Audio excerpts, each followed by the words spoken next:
Agence Dunia Travel Service ako abibu nyamasegi fulike kanyesi akasango hiji deumo au muni yedana takadaka au ka hiji labeni akechugo nyumana nantara hera la kasigi hera la dumunun kay berebereli kay nam mako be je fenfena u ba bela jelen kanye donc ambu foku barkada directeur min to man no fe no e Amadou Maïgaye ajora jorola nyamo ya ko fenfen ajora jorola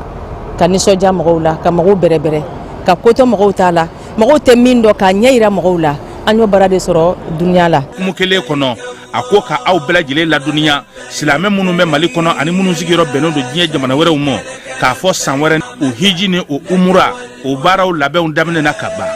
wop mana au munu ba fe ka hiji ke damu lakana ni basiki kono agence dunya akeme ko fere bela jele tige ka hiji ke jugo nyuma kala on bela jele labe ka bla awnye minyi ka do shiro ni damu ye ka surunya au ka bato ke yoro la dumuni laki ka sanuma obi tobe ka bla au ka bulo ka sagana ka wati bela jele la dogotoro jolewon olube au no fe hiji ke yoro ani bato ke yoro wera bela jele la yoro be ani wati be baw bulu kuma do o ka busane de singa di agence dunia travel service jenwan kele mimbe au ka hiji ni au ka humura ke ka nya ale de do o fana ni aw be kuna foni wore nyini aye woleli ke 66 71 37 24 70 64 99 71 ni aw be u ka yoro nyini u flani hippodrome yere la immeuble station soma yafula kulukoro sira dala o fana minyi ka do agence dunia travel service ye kube dugawu ke hijini umura ke tugo nyuma ana musakaw ala ka noya silame bela jele yi innal hamda.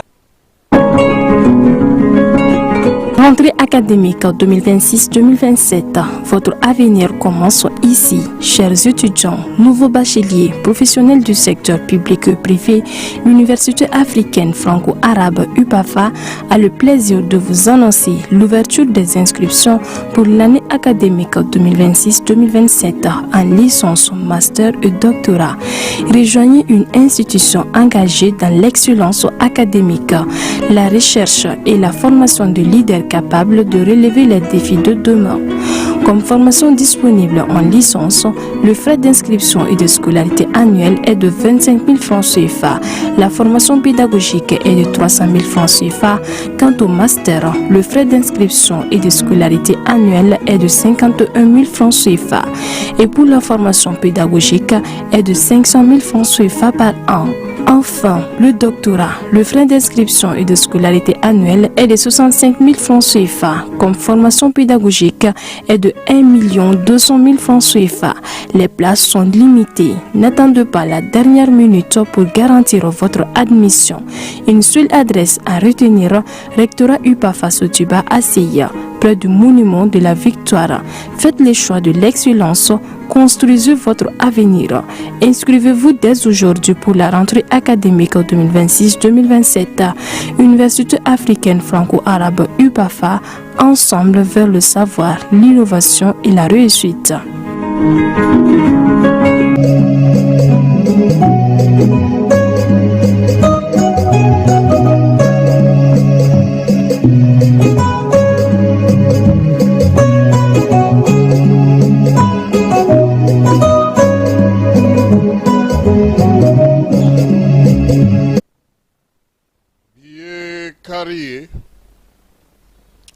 Tuabukalo alet le kononton ye biye no ye utukalo ye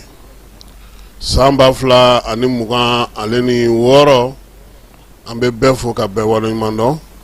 fala bi donga ye kelempe sabla me dokokun kunchela dokokun kono ko la belebele ba amna na ulufo nga sanga u fe bingali do kera ye anada do no ye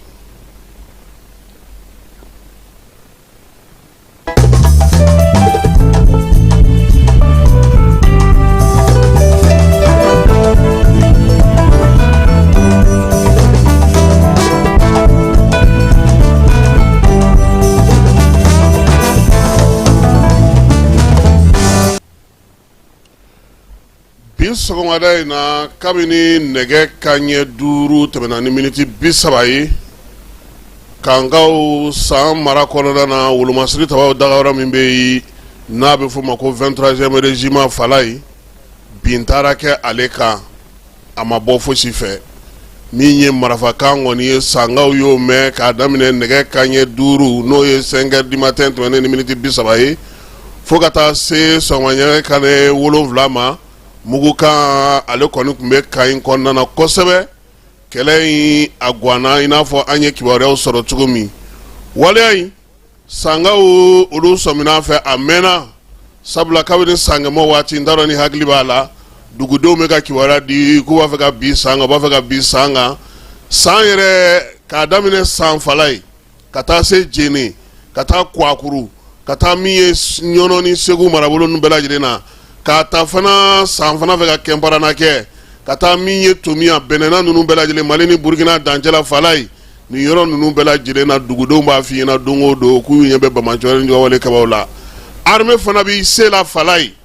sabula min ye tukɔnɔ dogoli yiri sanfɛ dogoli yiri jukɔrɔ dogoli ka t'i bɛlɛ kuma o kuma de bɛ k'i meru o tigi ye man di nka o la sa bi de sa u y'a b'u yɛrɛ la ka na kɛnɛjalan kan min ye armée ye ale dagayɔrɔ min bɛ yen n'o ye 23e régiment ye colonel lieutenant colonel al umarani a n'a ka cɛdenw a ma bɔ foyi fɛ fala ye kisɛ kɔni de cira sa kabini heure 2 bɔɲanko marifakan bɛ taa da kuma min o y'a sɔrɔ su kɔni bɔrɔntɔlen don fan caman fɛ min ye wolomasiri tabaw ka kan kɔnɔna ye fala ye al umarani n'a ka cɛdenw olu ye kimɛli kɛ o y'a sɔrɔ sa pankuru ale ma don kɛlɛ kɔnɔna na tile waati min na ni nɛgɛ kanɲɛ bɛ 8 sɔrɔ pankuru ye nɔbɔli daminɛ ni a ka wulikajɔ n'a ka cɛsiriw ye fala ye min ye an ka pankuru caman sangaw olu ɲɛ sigara olu ma u ka kabakolo la bi fala ye sabula o fana y'a damana ko ye kɛlɛ in kɔni kɛra cɛsiri ni timinanja wulikajɔ ani min ye mugu ci sabula kɛlɛ in fanba fala ye a kɛra duguma de koyi terɛnjɛ don ninnu nana de kana don kana firi kan kan u firilen kan kan kan kɔnɔmɔgɔw fana se ye fɛn fɛn ye u y'o ta u y'o kɛ ɲɔgɔn ka fala ye ɔ kibaruyaw kɔni y'a yira sa k'a fɔ fan fila bɛɛ lajɛlen fɛ su bɔra nka min ye bamacɔri ni wale kɛbaaw ka su mɔgɔw ɲɛ sigara mun kan n'o sɔrɔ su yɛrɛ ye o bɛ taa se 40 ma nka san ka kabini ko in daminɛna san kɔnɔna na san marabolo san tɛnkudugu n'a bolomadadugu wulikajɔ bɛ ka kɛ a bɛɛ lajɛlen kɔnɔ sabula min ye armée ka gosiliw ni pankuru ye o tora senna yɔrɔ caman maa caman de bɛ ninnu na fala ye u ye min ye motow bila k'a fɔ k'u bɛ duuru don fiɲɛ na o motow o minɛnw ani minnu fana sara komi anw tɛ su yira fala ye ne bɛna fɛn dɔ fɔ an lamɛnbagaw k'a faamuya bɔlɔlɔ sanfɛ baara in ma nɔgɔn dɛ fɛn caman ka di mɔgɔw ye u ɲɛ k'a ye nka n'anw y'a kɛ u b'an ka pajiw datugu hali ka bamacɔri kɔbaw tɔgɔ fɔ u tɔgɔ jɛ kan tubabukan na bɛɛ bɛ min dɔn n'i y'a fɔ i bɛ kungo sɔrɔ bɔlɔlɔ sanfɛ nin bɛɛ ye baara in gɛlɛya dɔw ye donc an b'a fɔ an lamɛnbagaw ɲɛna sa k'a fɔ wulikajɔ in kɔni nin fɛn in armée ye u gosi ka taa se fu gosiyɔrɔ da laban na o de kɔfɛ sa min ye lieutenant colonel el umarani ye a bɔra ka dantigɛli kɛ tubabukan na ka mɔgɔw hakili sigi san n'a tɛnkudugu n'a bolomadadugu ani mali fan 14 o y'a sɔrɔ maa ninnu kɔni ye jaw sa kununko jaw kunnasinigo jaw san 100 jaw fili fa bɛɛ lajɛlen fɛ nka ko kɛra cogo min an ka lieutenant colonel el umarani lamɛn ale min ye commandant ye 23e régiment la sangaw fɛ a bɛ nanzarakan na. Bonjour à tous, moi c'est le lieutenant-colonel El Umarani, commandant 23e régiment. Donc ce matin, comme vous le savez, l'ennemi est monté à l'assaut sur le 23e régiment. Donc l'ennemi a été neutralisé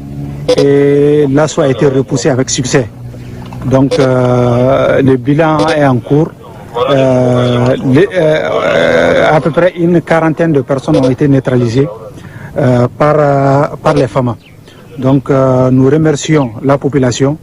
et nous disons à la population de continuer à rester vigilant et de ne pas tomber dans l'amalgame. Donc l'armée est là, l'armée continuera à faire son travail. Donc on continue à faire nos missions régaliennes. Et comme on l'a dit, le 23e régiment est toujours là.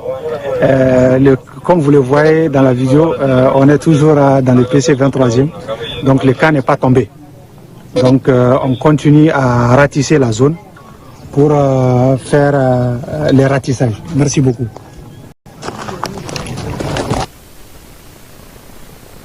Fala ni bela jele kele ko fe sa armée re noye Jean Élisée Daouye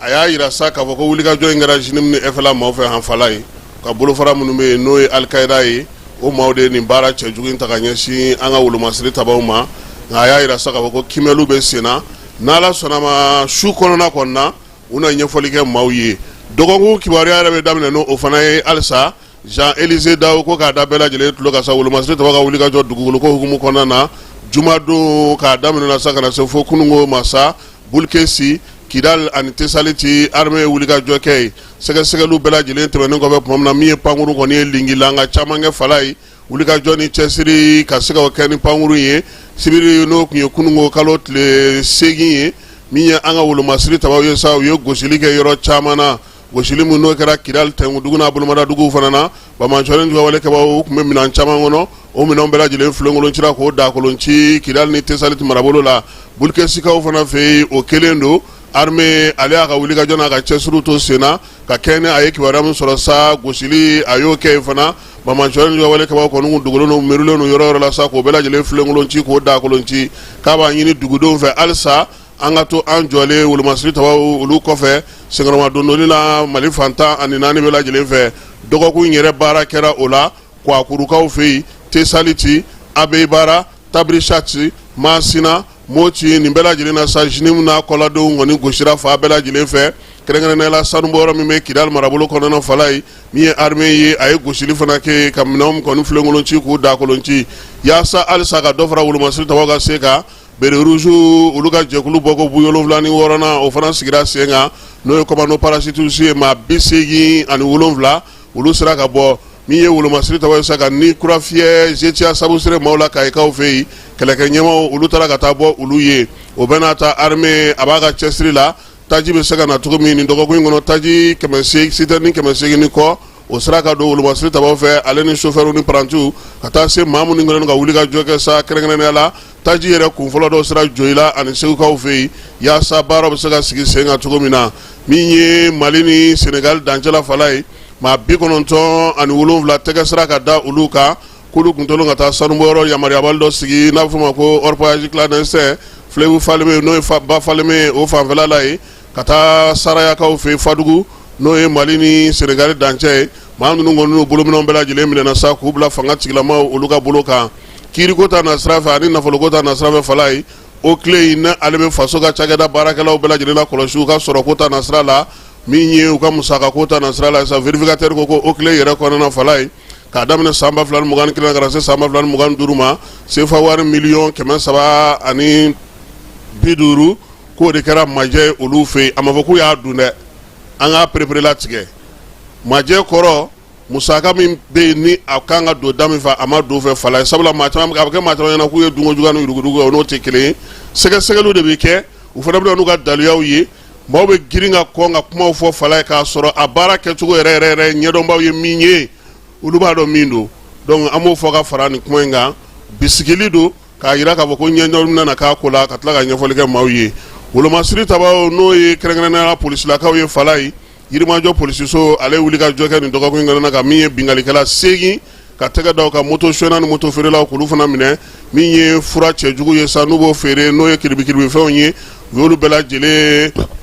o salo min ye moto dɔw yɛrɛ segira a tigiw ma ka ban Mali ale premier ministre ye kimɛli kɛ ka kɛ ni jamanakuntigi ka san 5 ye min ye Abdoulaye Mayiga ye a y'i da don min na kosɛbɛ o ye mara yɛrɛ yɛlɛmali an ka jamana kɔnɔ marabolow cayali min ye sariya sunbakura sigili lakanako ta na sira dugujukɔrɔ nafa o tɔnɔ yɛrɛ kɛlen don ka kɛ jamana bolo bi sefa wari miliyɔn 760 miliyari 760 ye fala ye o min sɔrɔla jamana fɛ fɛɛrɛ kɛrɛnkɛrɛnnen minnu sigira sen kan sa Mali yɛrɛ bɛ se ka taa sira kura ta cogo min na kuma tɛ Mali kura ta sira ka bɛn ni san 2063 ye Abdoulaye Mayiga da donna o la Mayiga kɛ a y'a yira fana fala ye k'a ni Alizeri ka fɔɲɔgɔnkɔ in tun ye jamanaw cɛ sira ɲɛnama kuma ye nka k'a fɔ k'an kun y'an tigɛ k'an ban ɲɔgɔn na pewu ko a kuma se o bankun kan sabula Mali ni Alizeri min ye ko ka kɔrɔ n'a tigi ye fala ye sɔrɔko ta na sira fɛ sa min ye conseil des ministres la fala ye olu y'a yira sa k'a fɔ ko nin waati na ko mara taabolo ni mara kamabɔli ko ta na sira fɛ sɔrɔ minnu bɛ sɔrɔ marabolo kɔnɔna na sa ko k'olu sɔrɔ cogo k'olu falen a n'a kani cogo falen n'o y'a sɔrɔ Bamakɔ kɔnɔna na yan sa commune kɔni olu tile banna fala ye min ye cercle k'olu tile ban an ka marabolo tɔw kɔni kɔnɔna na sa olu bɛ yen hakɛ ka sigi sa arrondissement olu ka se ka baara kɛ kominiw nɔ na sɔrɔkota na sira fɛ yaasa kimɛli min bɛ kɛ san o san nɔgɔntɔnɔ ni sɔrɔli cogo la ale ni min ye merilakaw ka sɔrɔw ɲininiko la o bɛ se ka ɲɛfɔ cogo min na ka ɲɛ ka kɛ ni mara yɛrɛ kamabɔli kura ani sariya kura minnu sigira sen kan wulikajɔ ni cɛsiri halisa Mali jamana fɛ ka ɲɛsin a ka maaw ma maa minnu bɛ n'olu bɛ degun kɔnɔna na jamanakuntigi tɔgɔ la sa min ye jibondon caman fala ye o kurumo karila o hukumu kelen yɛrɛ kɔnɔna na sa maa minnu bɛ bi ni olu ye degun sɔrɔ jikota na sira fɛ olu bɛɛ lajɛlen kɔni y'a yira sa k'a fɔ nin waati in na san 5 in kɔnɔ jamanakuntigi a ye ji fana di maaninfinw ma o hukumu kelen kɔnɔna fala ye Mali ale ye juru dɔ ta juru in bɛ bɛn sefa wari miliyari sakɛ miliyari 28 a n'a kunkanfɛ jɛkulu min sigilen don diɲɛ kɔnɔ n'a fɔ ma ko association internationale de développement IDA maaw olu de ye juru in don an na juru in kuma yɛrɛ fɔra sa conseil des ministres la nka a kan ka taa baara kɛ yɔrɔ min na kosɛbɛ o ye Moti mara ye Tumutu Gao Menaka Douaza ani Baɲangara yaasa degun bɛ maa minnu kan ka se ka olu ka kow ban pewu lafiya o ka don olu ka ko la sanu ale bɔyɔrɔ kura bɛna sigi Keɲabakaw fɛ yen conseil des ministres y'a yira sa ko yamaruya kɔni dira Bitugol ma san 12 kɔnɔna na fala ye olu bɛna na min ye sanu bɔyɔrɔ kura sigi Manakatokaw fɛ yen ka t'olu ka worodugu yan fan fɛ Kayi marabolo ale kɔnɔna don bɛn ni kelenya cɛfɔ ni kan bɛ o hukumu kɔnɔna na sa ministre min sigilen don o ko kunna fala ye DDR hukumu kɔnɔna na sa ko min ye kɛlɛkɛcɛ minnu ye marifa bila pewu ka don wolomasiri tɔgɔ ka hukumu kɔnɔna na 2,165 olu kɔni ye kalikasiyɛn kɛ drapeau ale kɔrɔ maa minnu ye kalan kɛ kɛrɛnkɛrɛnnenya Motikaw fɛ olu tun bɛ Sufurulayi kaw fɛ yen Tumutukaw olu fana tun bɛ a la min ye Gawokaw ye olu bɛɛ lajɛlen tun bɛ nin ko in na waleya in bɛ tali kɛ min na sa bɛnkan kuma min sigira an ka jamana kɔnɔ n'a fɔ ma ko dialogue national ale de ko sa ko ka nin waleya ninnu sigi sen kan yaasa Mali bɛ se ka lafiya cogo min conseil des ministres kɛnɛ kan juma tɛmɛnen premier ministre y'a yira sa k'a fɔ ko garibuya kɛlɛli baara min fɔra a fɛ ko a baara bɛna sigi sen kan san 2 kɔnɔna na k'a daminɛ san 2026 ka taa se san 2028 ma kɛrɛnkɛrɛnnenya la sa denmisɛnninw olu de kɔni minɛna lajɛ ka minɛ nin ko in na kosɛbɛ fala ye k'a ta ka ɲɛsin olu ma olu ka garibuya bɛ se ka ban cogo min na kɔɔri ale ni sɛnɛko ta na sira fɛ samiya in hukumu kɔnɔna fala ye sɛnɛkɛlaw caman jɔrɔlen don sabula nɔgɔw ma se ka se u ma yɔrɔ so ni kucala n'olu kɔni wasalen don n'olu kɛlen don ka jɔrɔ min ye kitakaw fɛ yen olu y'a yira sa ko ji doncogo ka ɲi sɛnɛkɛla caman ɲina n'o ye kɔɔri sɛnɛna ye u ko k'u tɛna kɔɔri kɛ yan fala ye k'u bɛ taa da dugu ni fɛn wɛrɛ kɛ waleya cɛjugu dɔ kɛra Gawokaw fɛ yen funangɛni dɔ ale grenade de ta fala ye grenade a y'a ta Natakaw fɛ yen a kɔni porokotora a bolo ka kɛ ale sata ye funangɛni yɛrɛ kun sɛbɛkɔrɔ joginna o taara n'a ye dɔgɔtɔrɔso la nka a ka jogindaw olu ma ku a fɛ ala y'a ka kalifa minɛ a la Segukaw fana fɛ yen min ye Berta kɔnɔna na sa musow kɔni sa olu kun taara sa k'u bɛ taa sangafo la olu yɛrɛ ye wotoro min ta fala ye muso 10 o wotoro fana taara yɛlɛ dugujukɔrɔmugu ka k'olu bɛɛ lajɛlen fa an bɛ dugawu kɛ ninnu bɛɛ lajɛlen sa ala ka olu bɛɛ lajɛlen dayɔrɔ o sumaya min ye danbe kɔlɔsibaw olu kɔni ka ko sigira sen kan sa wulikajɔ de daminɛna u fɛ min ye Bamako dugutigilakaw ye u taara olu fɛ yen diinɛ ɲɛmaabaw n'o ye Haut Conseil maaw ye olu taara olu fɛ yen u yɛrɛ fɛɛrɛ kɛnɛ belebeleba sigi sa n'o ye danbe bulon ye o kurumukarili baara kɛra kunungo ni ala sɔnna a ma sini an n'an da don o la Nfa Mara ale ye min sɔrɔ jɔminɛko la an na o fɔ maaw ye Sidiki Jabate ni ale ye seko ni dɔnko maaba ye an ka jamana kɔnɔ fala ye k'a bɛna na taa Faransikaw fɛ yen tuguni min ye septembre kalo nata tile 18 a bɛ fɔ min ma sa ko accord Arena de Paris a bɛna na t'i bila i filani dɛbɛla ye ministre Mahamudu Dafe a taar'o fɛ yen ka taa kuma in ɲɛfɔ ye k'a yira fana k'a fɔ maa minnu bɛ sugandili kɛ Grammy Award la fala ye Sidiki tɔgɔ bɛ o maaw la bi n'o ye fɔlikɛlabaw ye diɲɛ kun kan denmisɛnnin minnu bɛ sa n'olu bɛ kaso la nin waati na ka kalanko kunna u bɛ se ka don maanifinya gun kan cogo min ministre 3 y'o baara kɛ dɔgɔkun in kɔnɔna na Mahamudu Kasoge sɔrɔ sariya ministre muso ni du ministre fala ye ale fana tun bɛ kɛnɛ kan ka taa fara sifiw ni farikolo ɲɛnajɛ ministre kan kɛnɛ in kan sa min ye donbolo kɔni kɛra denmisɛnnin ninnu ye malo bɛ o la tulu b'o la nɔnɔ b'o la ale ni finiw bɛ se k'u yɛrɛ tanga cogo min na nka nin bɛɛ lajɛlen kɛra ka bɛn ni kalankuncɛ min ye maaya taabolo ɲɛsin ma nka a yira sa k'a fɔ ko a kelen-kelenna bɛɛ lajɛlen fala ye nin fana n'u ka kiiri kow tɛ ɲɔgɔn ɲɛ sira la sabula dɔw minɛlen dɔw kiirilen dɔw fana bɛ k'u ka kiiri ale jaabi ma kɔnɔ olu bɛɛ lajɛlen bɛ a la n'an bɔra o la sa an bɛna min ye jamana yɛrɛ kɛlen don ka fɛɛrɛ min sigi bi an ka jamana kɔnɔna na yaasa ka se ka kunbɛli kɛ kobaw la kɛrɛnkɛrɛnnenya la min ye waati yɛlɛma ni waati yɛlɛma kɔlɔlɔw ye ka ɲɛsi fɛɛrɛba minnu sigira jɛrɛba minnu kɛra an ka jamana kɔnɔna na n'a bɛ fɔ ma ko CNCR ANR olu ye kimɛli kɛ k'a yira sa k'a fɔ u ka baara bɛ ka taa bolo minnu fɛ sa a bɛ ka u wasa wa ni Ala sɔnna ma don nataw la sa u na bɔ ka ɲɛfɔli kɛ bɛɛ lajɛlen bɛ se ka faamuyali kɛ ko ninnu na cogo min na an b'an ka kunnafoniw kuncɛ ni min ye Fala ye o ye an balimakɛ an terikɛ n'o ye Adama Fɔnba ye ale kɔni taara bila dayɔrɔ laban na bi Katikaw fɛ yen kabini nɛgɛ kanɲɛ 10 CNT ɲɛma n'o ye colonel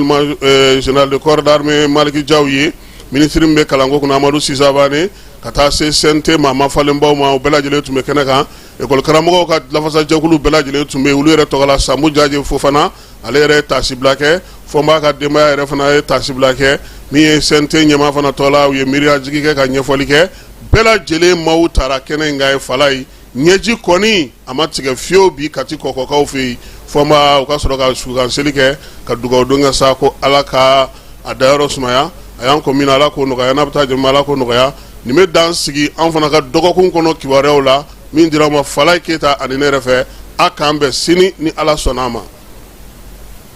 Ni bɛ wari ci i bɛ wari ci nɔgɔya la ni bɛ wari ta i bɛ wari ta nɔgɔya la. Sama mɔnɛ bi maliyɛnw jɔrɔna ko n'u hamina ko dɔn o de la Sama mɔnɛ ma fɛn fara a ka wari cili musakaw kan wa a ka nɔgɔn ni Mali wari ci siraw bɛɛ ye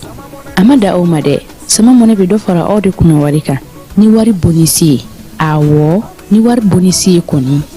aw ka sanni kɛ ni Sama mɔnɛ application ye aw bɛ wari sɔrɔ aw ka compte bonisi la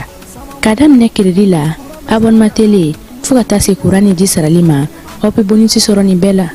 n'a ka bonisi buguna dɔrɔn aw bɛ se k'a yɛlɛma aw ka Sama mɔnɛ compte la ka sanni wɛrɛ kɛ n'a ye walima ka taa wari jɛ bɔ an ka lasigiden dɔ fɛ yen aw ye mɔnɛ bɔ aw yɛrɛ la a k'a si filɛ sisan ni Sama mɔnɛ application téléchargeli ye Play Store walima App Store kan ka sɔrɔ k'aw tɔgɔ sɛbɛn ni Sama mɔnɛ ye aw de kunna wari bɛ augmenter Sama mɔnɛ i yɛrɛ ta awɔ